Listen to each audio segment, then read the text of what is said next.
Hello students, मैं आपका Akshay sir. आज हम लाए हैं जेईई एडवांस 2023 जो आपका लेटेस्ट जेईई एडवांस का पेपर है। आई होप आपको पेपर अच्छा गया होगा। उसका एक सोल्यूशन का सीरीज हम लोग स्टार्ट कर रहे हैं। तो हम क्या करने वाले हैं, आपके टॉपिक वाइज हमने क्वेश्चंस को डिवाइड कर दिया है और सारे टॉपिक्स के जो क्वेश्चंस है उसे हम लोग काफी डिटेल में आपके लिए लाए हैं। काफी डिटेल में हम लोग उसे एक्सप्लेन करने वाले हैं। तो स्टार्ट करेंगे सबसे फर्स्ट टॉपिक से, फिजिक्स का जो है आपका काइनेमैटिक्स। तो काइनेमैटिक्स में दो क्वेश्चन आ चुके हैं जेईई एडवांस 2023 में। आपके पेपर 1 में एक क्वेश्चन आया था और पेपर 2 में एक क्वेश्चन आया था। तो वो दोनों क्वेश्चंस इस वीडियो में हम लोग डिस्कस करने वाले हैं। तो ध्यान देना अच्छे से, इसमें बहुत सारे कंसेप्चुअल टेक्निक्स मैं आपको पढ़ाने वाला हूं। ओके, तो स्टार्ट करते हैं। तो ये आपका पेपर 1 का फर्स्ट क्वेश्चन है जेईई एडवांस 2023 का। ओके, तो सबसे पहले तो हम लोग ये क्वेश्चन डिस्कस कर लेते हैं, फिर इसका सोल्यूशन देखेंगे कैसे निकालेंगे। Okay, A slide with a frictionless curved surface which becomes horizontal in the lower and blah blah blah। ठीक है, चलो आपको क्वेश्चन डायरेक्टली एक्सप्लेन कर देता हूं मैं। तो यहां पर आपका एक डायग्राम दिया हुआ है। तो डायग्राम में बोला गया कि हमारे पास एक बिल्डिंग है जिसका हाइट 3h है और उसके ऊपर एक ऐसा कुछ तो ट्रैक है जिसका हाइट भी h दिया हुआ है। तो यहां से आपका एक पार्टिकल है जो स्लाइड होके यहां से बाद में रिलीज हो जाएगा। जब वो उसके एंड में आएगा उसका पोजीशन एक्चुअली उसका डायरेक्शन हॉरिजॉन्टल हो जाएगा। ओके, हॉरिजॉन्टल डायरेक्शन को x बोला गया है और वर्टिकल डायरेक्शन को z बोला गया है, ध्यान रखना। ठीक है, यहां पर जाके उसका वेलोसिटी u0 हो जाता है। ओके, फिर यहां से ऑफ कोर्स अपना जो पैराबोलिक प्रोजेक्टाइल मोशन होता है वो उस ट्रैजेक्टरी में जा रहा है। यहां से हिट होके यहां से रिबाउंड करके फिर से वो अपना अलग प्रोजेक्टाइल शुरू कर रहा है, सो ऑन। एंड इसके जो है बाकी पैरामीटर्स दिए हुए, एंगल थीटा, ये v vector, u0 vector, h 3h, ये सब आपको डायग्राम से ही क्लियर हो जाएगा। अभी ये आपका मल्टीपल ऑप्शन करेक्ट टाइप वाला है, मतलब इसमें एक से ज्यादा ऑप्शंस ऑफ कोर्स करेक्ट हो सकते हैं। तो यहां पर अलग अलग जो पैरामीटर्स है, u0, v, थीटा, ये स्मॉल d बाय h1, इन पे हमें कमेंट करना है और इसमें से फिर जो ऑप्शन आपका करेक्ट होगा आपको वो चूज के आपको आंसर टिक करना है। ओके, तो चलो स्टार्ट करते हैं। तो यहां पर सब देखिए, सबसे पहले तो हमें क्या करना है, हमें u0 निकालना है, फिर हमें ये u वेक्टर निकालना है, राइट, थीटा निकालना है, एंगल इवैल्यूएट करना है, और ये जो स्मॉल d है वर्सेस ये जो h1 है, मतलब जो वो दूसरे बार रिबाउंड होके दूसरे बार जब वो प्रोजेक्टाइल मोशन क्रिएट करेगा तब उसका जो मैक्सिमम हाइट है h1, ये इसका रेशियो हमें निकालना है। ओके, तो स्टार्ट करते हैं। सबसे पहली बात तो ये u0 जो है इसका डायरेक्शन तो हॉरिजॉन्टल ही होने वाला है जो कि दिया हुआ है। तो इसके फॉर एग्जांपल क्या बोलूं मैं, डायरेक्शन वाइज तो ये एक्स कैप करेक्ट है। एक्स कैप मतलब आपका आई कैप होता है, तो टेंशन लेने की जरूरत नहीं है, it's just a different kind of notation. Okay, तो सबसे पहले मुझे u0 निकालना है, h1 से h हाइट से गिर रहा है, तो वर्क पावर एनर्जी के तरीके से हम इसे निकाल सकते हैं। वैसे तो एक्चुअली याद रहना चाहिए, h हाइट से नीचे गिर रहा है तो √2g डायरेक्टली आंसर याद होना चाहिए, बट इन केस अगर आपको याद नहीं है तो कंसेप्चुअली इसे कैसे निकालेंगे ये आपको मैं बता देता हूं। ओके, तो यार वो h हाइट से नीचे आ रहा है, दैट मींस उसकी जो भी ग्रेविटेशन पोटेंशियल एनर्जी लूज की है उसने, वो उसके काइनेटिक एनर्जी में कन्वर्ट हो जाएगी। ओके, तो यही पर मैं सॉल्व कर देता हूं, उसने कितनी उसकी पोटेंशियल एनर्जी लूज की है, mgh, right, mgh amount of potential energy उसने लूज किया बिकॉज वो h हाइट से नीचे आ गया है। ओके, ये कन्वर्ट हो गई उसकी काइनेटिक एनर्जी में, तो इसको मैं इक्वेट कर दूंगा हाफ mv² से, राइट। चलो अभी इससे क्या होगा, आपका स्मॉल m यहां से मैं कैंसिल आउट कर देता हूं, 2 आपका यहां पर मल्टीप्लाई हो जाएगा, यहां पर v² है, तो डायरेक्टली यहां से मैं बोल सकता हूं v के बदले ये u0 लेंगे हम लोग, बिकॉज u0 निकाल रहा हूं मैं, तो ये आपका हो जाएगा √2gh। ओके, जैसे मैंने आपको बताया था इन जनरल, ये तो यार आप जेईई एडवांस दे रहे हो, आप जेईई एडवांस दे रहे हो, इतना तो आपको याद होना चाहिए। तो ये याद होता है, अगर याद नहीं होगा तो भी उसका कंसेप्चुअल टेक्निक मैंने यहाँ पर आपको बता दिया है। ओके, तो u0 का जो मैग्नीट्यूड है वो है √2gh और डायरेक्शन दिया हुआ है एक्स कैप। ऑफकोर्स मुझे दिख रहा है ये हॉरिजॉन्टल ही होने वाला है, क्वेश्चन में ही दिया हुआ है। फॉर दैट रीजन आपका ऑप्शन ए तो करेक्ट है। ओके, ऑप्शन ए करेक्ट है, इसमें कुछ सच कुछ हार्ड नहीं था, जेईई एडवांस लेवल का तड़का इसमें नहीं था, कोई बात नहीं। अभी अगले टॉपिक हम लोग अगले ऑप्शन के बाद देखते हैं। वी वेक्टर निकालना है। अभी वी वेक्टर कौन सा वेक्टर है, जब ये इसको ग्राउंड को हिट करेगा, ग्राउंड को हिट करने के बाद जो आपका प्रोजेक्टाइल रिबाउंड कर रहा है, ये आपका प्रोजेक्टाइल रिबाउंड कर रहा है, तो उसका हमें वैल्यू निकालना है इन वेक्टर फॉर्म। इन वेक्टर फॉर्म मतलब उसका एक्स का कंपोनेंट भी चाहिए हमें, उसका वाई का कंपोनेंट भी चाहिए, तो एक प्रॉपर वेक्टर फॉर्म में हमें निकालना है। तो ये इवैल्यूएट करने के लिए हमें पूरा प्रोजेक्टाइल का प्रोसेस देखना पड़ेगा। ओके, चलो स्टार्ट करते हैं। सबसे पहले तो यहां पर अगर मैं देखूंगा तो यहां से जब ये √2gh से ये प्रोजेक्टाइल शुरू हुआ और इसका जो वेलोसिटी हमेशा हॉरिजॉन्टल है। अभी प्रोजेक्टाइल मोशन में 99% केसेस में कोई एयर रेजिस्टेंस वगैरह कुछ नहीं होता है, तो आपके हॉरिजॉन्टल डायरेक्शन में फोर्सेस जीरो होते हैं, और सिंस आपके हॉरिजॉन्टल डायरेक्शन में फोर्सेस जीरो होते हैं तो हॉरिजॉन्टल डायरेक्शन में आपका एक्सेलरेशन जीरो है, और सिंस आपका हॉरिजॉन्टल डायरेक्शन में एक्सेलरेशन जीरो है तो आपके वेलोसिटी का एक्स कंपोनेंट हमेशा कांस्टेंट रहेगा। मतलब इनिशियली जो एक्स कंपोनेंट था फाइनल तक आपका वही एक्स कंपोनेंट होने वाला है। फॉर दैट रीजन ये जो प्रोजेक्टाइल है जब ये इसका नीचे गिरना शुरू हुआ तो at each and every point मैं यहां पर बोल सकता हूं, मैं क्लेम कर सकता हूं कि इसका जो भी वेलोसिटी होगा वो √2gh ही होने वाला है। मैं इसके एक्स कंपोनेंट की बात कर रहा हूं। यस, आपका वाई कंपोनेंट चेंज होता रहेगा। ओके, तो जो भी इसका वाई कंपोनेंट हो मैं इसे वी वाई से रिप्रेजेंट करूंगा, वॉट एवर एक्स कंपोनेंट मुझे चाहिए। तो मुझे बस टेंशन लेना है वाई कंपोनेंट के बारे में, एक्स कंपोनेंट उसका कांस्टेंट रहता है, टेंशन लेने की जरूरत नहीं है। ओके, तो अभी वाई कंपोनेंट हम कैसे निकालेंगे वेलोसिटी का? इनिशियल वेलोसिटी पता है हमें, वाई कंपोनेंट का 0 है। यहां पर देखो इसका इनिशियल तो ये हॉरिजॉन्टल ही है ना, तो मतलब वाई कंपोनेंट का वेलोसिटी 0 है। ओके, वेलोसिटी का वाई कंपोनेंट यहां पर 0 है। तो और मुझे डिस्प्लेसमेंट पता है, ये 3 हाइट नीचे गिर रहा है। ओके, हमें डिस्प्लेसमेंट पता है, वेलोसिटी निकालना है, टाइम की कोई ऐसा इवैल्यूएट नहीं करना है। तो लेट्स से एक तो हम देखो दो तरीके, बेसिक काइनेमैटिक्स से करो या वर्क पर एनर्जी करो, या फिर डायरेक्टली हमें आंसर तो इतना याद होना चाहिए कि अगर कोई भी ऑब्जेक्ट h हाइट नीचे गिर रहा है तो उसका वेलोसिटी √2gh होता है। ओके, तो डायरेक्टली उससे मैं बोल सकता हूं आपका जो vy है ये √2g, और ये कितना हाइट नीचे गिर रहा है? 3h हाइट नीचे गिर रहा है, तो यहां पर डायरेक्टली मैं 3h डाल दूंगा, तो यह आपका आ जाएगा √6gh।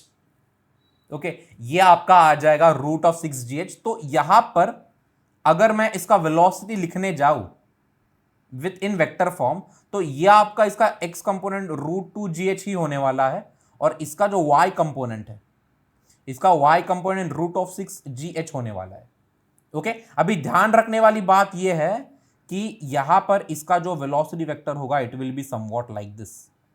ओके, इसे मैं लेट्स से u से रिप्रेजेंट कर देते, चलो u वेक्टर, बिकॉज ये ऐसा वेक्टर है रिबाउंड होने के पहले वाला वेलोसिटी है ये। ओके, सिंस ये रिबाउंड होने के पहले वाला velocity it will be somewhat like this, और ये जो एंगल है और ये एंगल इक्वली होने वाले, वर्टिकली अपोजिट एंगल्स। ओके, तो इसका टीटा कैसे निकलेगा? यहां पर मैं टीटा इसका डायरेक्टली बोल सकता हूं y component upon x component, right? तो आई मीन tan टीटा, या फिर यहां पर लिख देता हूं मैं tan inverse of y component upon x component. y component यहां पर है आपका √6gh, द होल अपॉन इसका x कंपोनेंट है √2gh। यहां पर gh तो कटा, ये 2 कटा, यहां पर 3 आ जाएगा √3, और आपका tan इनवर्स ऑफ √3 60 डिग्री होता है। चलो भाई, मैंने option C I guess correct पहले ही कर दिया है, राइट? तो ऑप्शन ए और ऑप्शन सी आपका करेक्ट है। We have to check for option B and option D. I hope आपको समझ में आया हो कि ये टीटा मैंने कैसे इवैल्यूएट किया। ओके, चलो अभी हमें वी वेक्टर निकालना है। तो आपको यहां पर हमने कोलिजन में पढ़ा है कि जब भी कोई पार्टिकल, एक सपोज एक छोटा पार्टिकल है, यहां पे एक बहुत ही बड़ा पार्टिकल है, इसके मास से कंपेयर किया तो जब ये इसको हिट करता है, ओके, तो ये इस बड़े पार्टिकल को जो फर्क नहीं पड़ेगा because it's too massive for this particle, but जो छोटा पार्टिकल है उसका वेलोसिटी ई टाइम्स रिबाउंड हो जाएगा, कोएफिशिएंट ऑफ रेस्टिट्यूशन टाइम्स ये हो जाएगा, और यहां पर दिया हुआ है coefficient of restitution of the ground is 1/√3। Okay, that means आपका पार्टिकल यहां पर गिरा, ओके, और वो जिस भी वेलोसिटी से गिरा है उसका 1/√3 टाइम्स होके वो रिबाउंड हो जाएगा। अभी यहां पर ध्यान रखने वाली बात यह है, आपका ग्राउंड सिर्फ नॉर्मल फोर्स लगाता है, ओके, और ये सिंस नॉर्मल में ही बोला गया है ये परपेंडिकुलर टू द सरफेस होता है, right? And for that reason ये सिर्फ z डायरेक्शन में फोर्स लगा रहा है, और सिंस ये सिर्फ z डायरेक्शन में फोर्स लगा रहा है तो इसका जो रिबाउंड वेलोसिटी होगा वो सिर्फ z डायरेक्शन में होने वाला है। ओके, ये सिर्फ आपका z डायरेक्शन में होने वाला है, x डायरेक्शन में नहीं होगा कुछ भी। ओके, x डायरेक्शन में वेलोसिटी चेंज नहीं करेगा। तो x डायरेक्शन में, तो अगर मैं v वेक्टर की बात करूं तो vx जो है, ओके, यहां पर मुझे u लिखना चाहिए था, वॉटेवर, यहां पर आपका vx जो है यह आपका सिंपली √2gh ही रहने वाला है। ओके, और आपका जो vy होगा, मैं इसी वेलोसिटी वेक्टर की बात कर रहा हूं, ये इनिशियल वेक्टर का e टाइम्स मल्टीप्लाई हो जाएगा। तो इनिशियली इसका वैल्यू था √6gh जो हमने इवैल्यूएट किया है, इसको मुझे मल्टीप्लाई करना पड़ेगा 1/√3 से, बिकॉज वो अपना कोएफिशिएंट ऑफ रेस्टिट्यूशन है। यहां पर अगर मैं कैंसिल आउट करूं 3 और 6 कैंसिल होकर 2 ही आ जाएगा, और इसका मैग्नीट्यूड भी आपको √2gh ही आ रहा है। ओके, एक्चुअली मैंने यहाँ पे वाई वाई लिख रहा हूँ मैं, बिकॉज वो आदत है, वर्टिकल को वाई लेते हैं, लेकिन यहाँ पर जेड दिया हुआ है, तो प्लीज आप कंफ्यूज मत हो जाना। ओके, तो यहाँ पर एक्स कंपोनेंट और ये जेड कंपोनेंट, तो हमें सिंस एक्स कंपोनेंट और जेड कंपोनेंट मिल गया है तो डायरेक्टली यहाँ पर मैं वेलोसिटी वेक्टर लिख सकता हूँ। आपका वेलोसिटी वेक्टर क्या होने वाला है? vx into x cap plus vz into z cap. Okay, x cap, z cap, i cap और के कैप, ये टेंशन लेने की जरूरत बिल्कुल भी नहीं है। ओके, तो यहां पर आपका Vx कितना हमें आया था, रूट ऑफ 2gh, यहां पर मैं लिखूंगा x कैप, प्लस आपका Vz कितना आया हुआ है, ये भी आया आपका रूट ऑफ 2gh, यहां पर आएगा z कैप। तो यहां पर अगर मैं रूट ऑफ 2gh कॉमन लूं तो यहां पर आएगा x cap plus z cap, vector form में यहां पर आपका x cap plus z cap आया है, ऑप्शन में दिया हुआ है x cap minus z cap. Okay, तो भले ही आपका मैग्नीट्यूड तो सही है, ओके, मैग्नीट्यूड वाइज सही है, कोई प्रॉब्लम नहीं है, लेकिन डायरेक्शन वाइज गलत है, और सिंस ये वेक्टर फॉर्म में दिया हुआ है, उन्होंने v वेक्टर पूछा है, फॉर दैट रीजन ये आपका गलत हो जाएगा। डायरेक्शन के कारण गलत हुआ है, मैग्नीट्यूड खैर उतना ही है, लेकिन डायरेक्शन में ये x cap plus z cap यहां पर आना चाहिए था, तो आपका बी ऑप्शन यहां पर गलत है। फाइनली आपको निकालना है small d by h1। Okay, h1 क्या है आपका, जब आपका प्रोजेक्टाइल नीचे गिर रहा है ग्राउंड पे, तो रिबाउंड होने के बाद जो वो सेकेंड प्रोजेक्टाइल में जाएगा तो उसका मैक्सिमम हाइट उसे बोला गया है h1। ओके, और आपका स्मॉल डी क्या है यहां पर, तो ये तो डिस्टेंस दिया हुआ है, रेंज बोल सकते हैं इसे, but what ever it is. Okay, तो आपको ये दोनों क्वांटिटीज इवैल्यूएट करनी है आपके बेसिक काइनेमेटिक्स अप्लाई करके, एंड देन उसके बाद यहां पर जो रेशियो उन्होंने पूछा है d बाय h1, ये हमें इवैल्यूएट करना है। चलो सबसे पहले d निकाल लेते हैं। डी तो बहुत इजी है, आपको टाइम निकालना पड़ेगा, यहां से आप यहां पर आपका पार्टिकल है, तो नीचे गिरने में कितना टाइम लग रहा है, एक बार आपको टाइम मिल गया, वो टाइम को ये एक्स कंपोनेंट ऑफ वेलोसिटी से मल्टीप्लाई कर दो, बिकॉज आपके हॉरिजॉन्टल डायरेक्शन में फोर्स नहीं होता, तो velocity horizontal component of velocity constant ही रहने वाला है।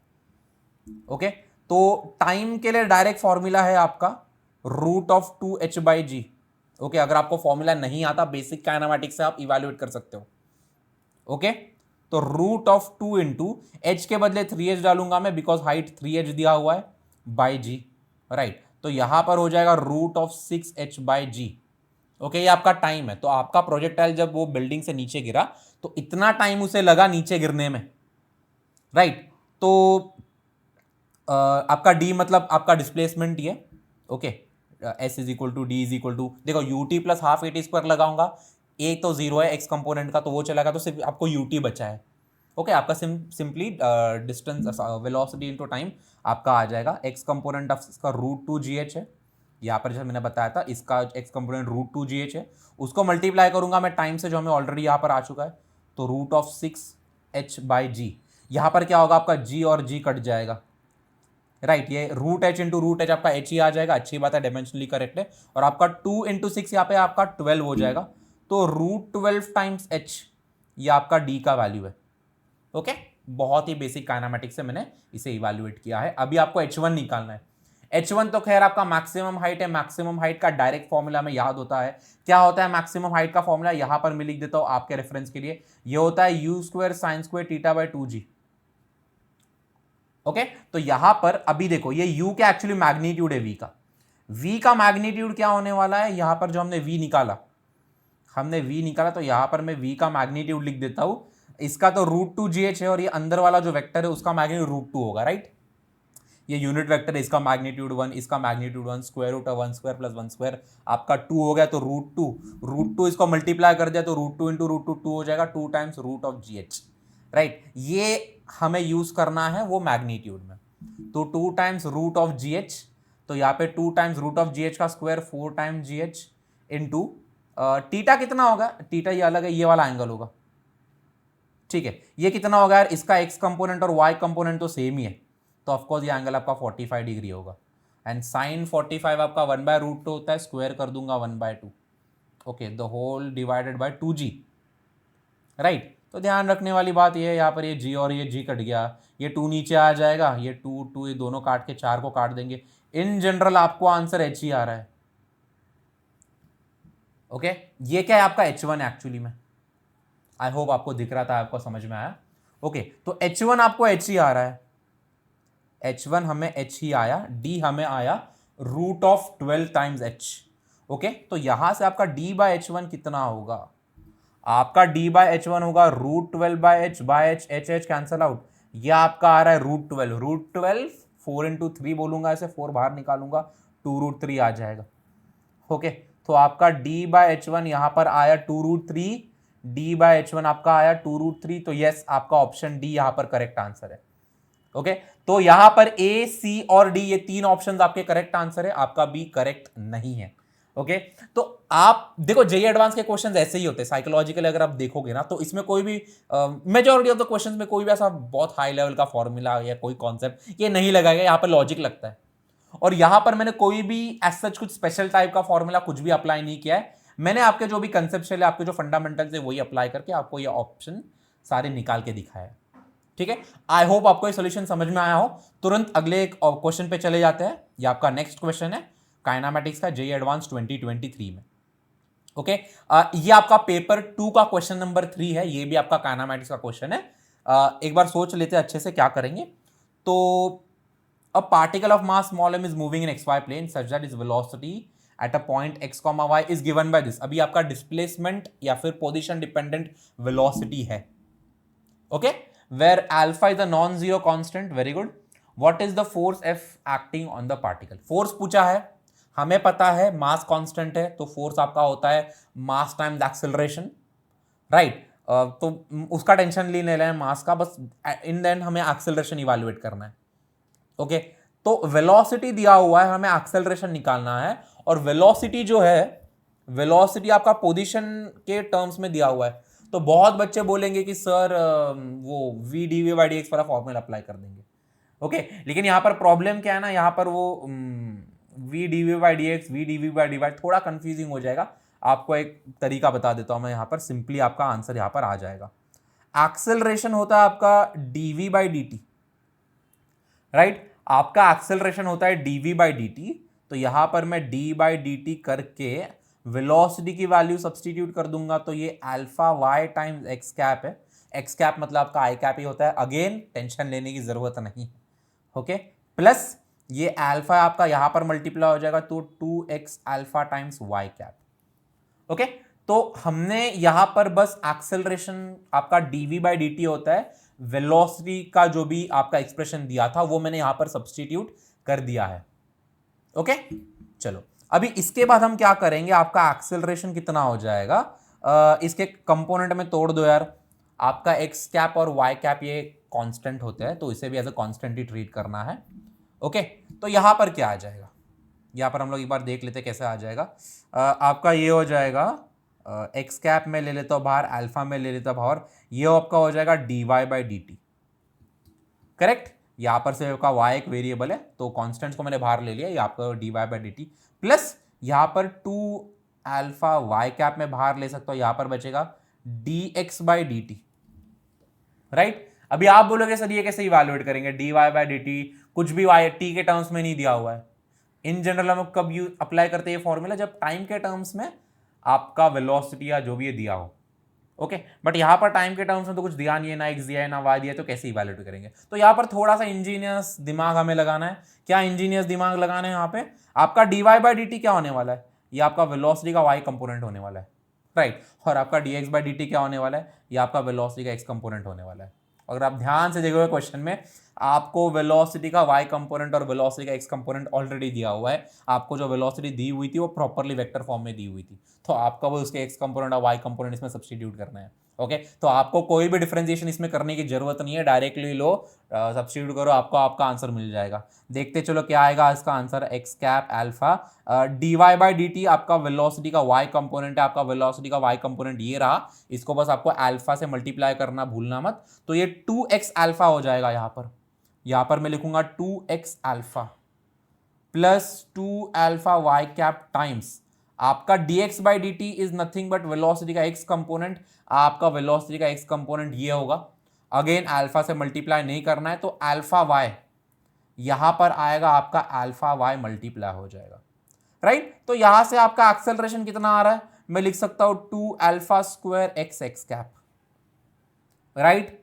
प्लस यहां पर देखो 2 इंटू अल्फा, अगेन यहां पर 2 अल्फा स्क्वायर आ रहा है y कैप, राइट। तो आपका फोर्स क्या हो जाएगा, इसी एक्सप्रेशन को मास से मल्टीप्लाई करना पड़ेगा, मास टाइम्स एक्सेलरेशन होता है when m is constant.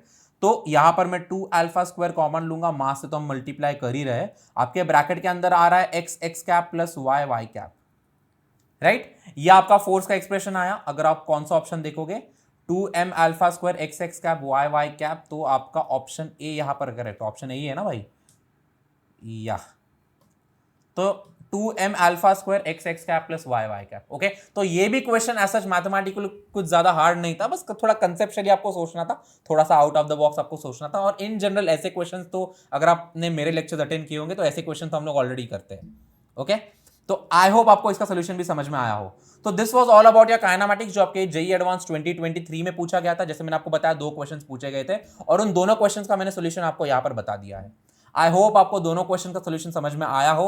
Stay tuned, हम लोग जेईई एडवांस 2023 के सारे क्वेश्चंस के सोल्यूशंस यहां पर with proper discussion and with proper analysis upload करने वाले हैं। तो डेफिनेटली आपको इससे फॉलो करना चाहिए एंड डेफिनेटली आपको इसके सारे सोल्यूशन समझ में आ जाएंगे। ओके, आपको अगर और किसी कॉन्सेप्ट की जरूरत होगी और किसी क्वेश्चन के सोल्यूशन की जरूरत होगी, कोई भी एक्सप्लेनेशन चाहिए होगा तो कमेंट सेक्शन में बता देना, आपको हम लोग वो अवेलेबल करवा देंगे। टिल देन बाय बाय, सी या and thank you so much for watching.